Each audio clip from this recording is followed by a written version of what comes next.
Hi, I'm Dave Newton, SanDisk Extreme team member, and because of that I get to play with some of the latest kit. I just want to show you the difference between the very latest SanDisk Extreme Pro 256GB, 160 megabyte a second card, and an older SanDisk Extreme III 30 megabyte a second card. I've got a pair of exactly matched Canon EOS-1Dx cameras, so these shoot at 12 frames a second, and according to Canon have a buffer depth of 38 frames. In other words, in a single burst you should be able to shoot 38 frames.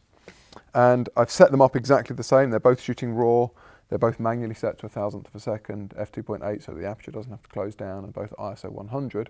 So they should be running about as fast as they possibly can. And what we're going to see when I put the cards in is just how much faster this new card is than the old one. So let me just pop the cards in.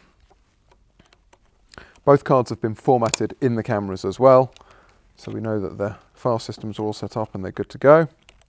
I've turned the cameras to manual focus as well, so there's no attempt by either camera to try and focus. And on 3, 2, 1.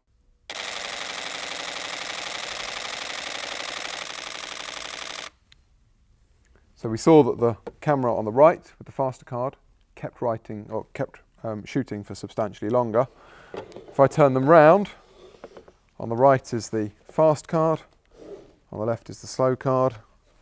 We can see that the slow card is still writing while the fast card has finished its writing. We'd be good to shoot again. And once we're done, if I pull this one up, we can see in this case I've got 56 frames, whereas in this case I only got 42 frames. So we've got an extra 14 frames simply by using a faster card.